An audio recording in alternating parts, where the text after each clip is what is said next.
Hari itu terasa seperti hari-hari biasa, hingga aku menemukan sesuatu yang mengubah hidupku selamanya. Malam itu, setelah selesai bekerja, aku pulang lebih awal. Seharusnya aku melihat istriku sedang memasak atau merawat anak-anak kami, tetapi aku tidak menemukan dia di rumah. Itu bukan kebiasaannya. Ketika aku mencari, aku menemukan pintu kamar yang terkunci. Dan saat aku memaksanya terbuka, aku melihat sesuatu yang tidak pernah aku bayangkan sebelumnya. Istri tercinta sedang berpelukan dengan pria yang aku anggap sebagai teman baik. Setelah kejadian malam itu, aku merasa hidupku seakan berhenti. Mereka berdua tampak terkejut, tapi tak ada yang berbicara. Aku hanya berdiri di sana, membeku, sementara istriku melepaskan pelukannya dan memandangku dengan ekspresi yang sulit dijelaskan. Campuran rasa bersalah dan ketakutan. Temanku hanya menundukkan kepala, tidak berusaha menjelaskan atau membela diri.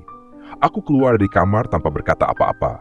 Dadaku sesak, napasku terasa berat, tapi aku tahu aku tidak ingin membuat keributan di depan anak-anak. Aku keluar rumah dan menghabiskan malam di mobil, mencoba memahami apa yang baru saja terjadi. Semua yang selama ini aku percayai hancur dalam sekejap. Keesokan harinya, aku mencoba berbicara dengan istriku. Dia tidak menyangkal apa yang aku lihat. Dengan suara pelan tapi dingin, dia mengakui bahwa hubungan mereka sudah berlangsung beberapa bulan. Yang membuatku semakin sakit hati adalah saat dia berkata bahwa dia merasa tidak lagi bahagia dalam pernikahan kami. Aku sudah mencoba bertahan, tapi aku merasa ini bukan hidup yang aku inginkan, katanya. Aku terdiam, bingung bagaimana merespons. Aku merasa marah, sedih, dan dikhianati. Tapi yang lebih menyakitkan adalah saat dia mengungkapkan bahwa dia sudah memutuskan untuk meninggalkan keluarga kami. Aku ingin pergi bersama dia, lanjutnya tanpa ragu. Aku tahu ini salah, tapi aku merasa hidupku lebih berarti bersamanya. Rasanya seperti ditusuk pisau berkali-kali. Aku bertanya tentang anak-anak kami, tetapi jawabannya semakin menghancurkan hatiku. Mereka akan baik-baik saja bersamamu. Aku butuh hidup untuk diriku sendiri sekarang. Ketika aku mendengar kata-kata itu, aku tahu ini bukannya tentang cinta, tapi tentang pengkhianatan yang jauh lebih dalam. Semua menjadi semakin jelas ketika aku mulai menyusun kepingan-kepingan yang selama ini terasa ganjil. Malam-malam dia pulang terlambat, alasan-alasan yang terdengar samar, dan keengganannya untuk berbicara tentang masa depan kami. Tapi aku tidak menyangka sejauh ini pengkhianatan itu berlangsung. Aku mencoba bertahan demi anak-anak. Aku ingin menyelamatkan apa yang tersisa dari keluarga kami. Tapi semuanya berubah ketika aku menemukan sebuah petunjuk yang tidak sengaja aku temukan di ponselnya. Transfer uang dalam jumlah besar ke rekening yang tidak aku kenal. Rasa curigaku memuncak, dan aku memutuskan untuk menyelidiki lebih jauh. Dengan bantuan seorang teman kantor yang paham teknologi, aku berhasil melacak transaksi itu. Betapa terkejutnya aku saat mengetahui bahwa rekening tersebut milik teman lamaku, pria yang berselingkuh dengan istriku.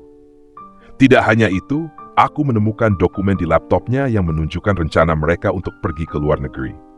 Semua uang itu adalah hasil dari penghematan yang selama ini kami lakukan demi masa depan anak-anak kami, tapi dia menggunakannya untuk membangun hidup baru bersama pria itu.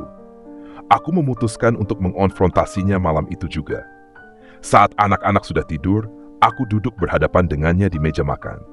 "Apa maksud semua ini?" tanyaku, sambil menunjukkan bukti transfer yang aku cetak. Dia terdiam, lalu menghela napas panjang. "Ini bukan sesuatu yang mudah dijelaskan," katanya, tetapi tidak ada penyesalan di nada suaranya. "Aku hanya melakukan apa yang menurutku benar untuk hidupku." "Benar? Kamu menghancurkan keluarga kita, mencuri uang yang seharusnya untuk anak-anak kita, dan kamu bilang ini benar?" Aku tidak bisa menahan emosiku lagi.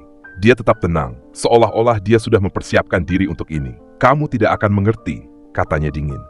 "Aku hanya ingin hidupku kembali." Malam itu, aku merasa seluruh dunia menimpaku sekaligus. Pengkhianatannya bukan hanya soal cinta, tapi juga soal kepercayaan, keluarga, dan masa depan yang dirusaknya tanpa rasa bersalah. Setelah malam itu, aku merasa kosong. Setiap langkahnya, setiap kata-katanya, semuanya terasa seperti duri yang terus menusuk. Tapi aku tahu aku tidak bisa membiarkan emosi menguasai diriku terlalu lama. Anak-anak masih membutuhkan aku. Istriku akhirnya mengemasi barang-barangnya beberapa hari kemudian. Dia tidak berpamitan pada anak-anak, hanya meninggalkan sepucuk surat yang katanya menjelaskan semuanya. Tapi aku tidak pernah memberikan surat itu kepada anak-anak. Aku tidak ingin mereka tahu betapa egoisnya keputusan yang dibuat oleh ibu mereka. Saat aku mencoba menata hidup, sebuah kabar mengejutkan datang. Aku menerima panggilan dari seorang kenalan lama yang bekerja di kantor polisi. Dia menginformasikan bahwa pria yang berselingkuh dengan istriku sedang diselidiki atas tuduhan penipuan dan penggelapan dana. Tidak hanya itu, uang yang ditransfer istriku ke rekeningnya ternyata menjadi salah satu bukti dalam kasus tersebut. Aku merasa marah sekaligus bingung. Bagaimana bisa dia begitu buta hingga terlibat dengan seseorang yang membawa kehancuran tidak hanya bagi keluarganya, tetapi juga secara hukum. Semua yang dia lakukan ternyata tidak hanya melukai hati kami, tetapi juga menyeret kami ke dalam masalah yang lebih besar.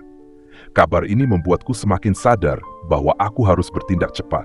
Aku berkonsultasi dengan seorang pengacara untuk memastikan bahwa uang yang digunakan istriku tidak akan menjadi tanggung jawab hukumku.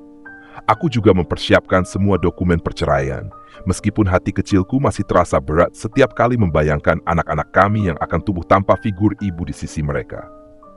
Pada akhirnya, aku tahu bahwa aku harus melindungi mereka dari kekacauan yang sedang berlangsung. Setelah berminggu-minggu proses hukum dan emosional yang melelahkan, aku akhirnya mendapatkan sedikit kejelasan. Aku berhasil membuktikan bahwa aku tidak terlibat dalam kasus penggelapan yang melibatkan pria itu dan uang yang disembunyikan istriku. Namun, luka yang ditinggalkan oleh semua ini terlalu dalam untuk sembuh dalam waktu singkat. Istriku dan pria itu akhirnya pergi dari kota, meninggalkan semua masalah mereka di belakang, atau setidaknya itu yang mereka pikirkan. Kasus keuangan pria itu terus berjalan, dan kabar terakhir yang aku dengar, dia sedang menghadapi ancaman hukuman penjara. Sementara itu, aku memutuskan untuk fokus pada anak-anakku. Mereka adalah satu-satunya alasan aku masih bisa berdiri tegak. Aku menjual rumah yang penuh kenangan menyakitkan itu dan memulai hidup baru di tempat yang lebih kecil, tetapi jauh dari segala hal yang mengingatkan aku pada masa lalu. Suatu hari, saat aku sedang merapikan dokumen-dokumen lama, aku menemukan sebuah buku catatan yang pernah digunakan istriku. Di sana, di antara halaman-halaman yang dipenuhi tulisan acak, aku menemukan catatan rahasia tentang rekening lain yang tidak aku ketahui. Setelah memeriksanya, aku terkejut menemukan jumlah uang yang jauh lebih besar daripada yang aku duga sebelumnya. Uang itu ternyata disimpan untuk rencana darurat mereka jika kejahatan pria itu terbongkar. Mengetahui hal ini, aku merasa lega sekaligus marah. Lega karena uang itu bisa aku gunakan untuk masa depan anak-anakku, tetapi marah karena bahkan di akhir pengkhianatannya, dia masih mencoba memanipulasi keadaan demi keuntungan mereka sendiri. Aku memutuskan untuk mengambil alih uang itu dan menggunakannya dengan bijak. Anak-anakku pantas mendapatkan masa depan yang lebih baik. Meskipun hidupku tidak lagi sama, aku belajar bahwa kehilangan sesuatu yang berharga tidak berarti kehilangan segalanya. Hidupku kini adalah tentang membangun kembali, bukan untuk diriku sendiri, tetapi untuk dua anak kecil yang masih melihatku sebagai pahlawan mereka. Setiap malam sebelum tidur, aku memandang wajah mereka dan berjanji dalam hati bahwa aku akan menjadi orang tua yang mereka butuhkan.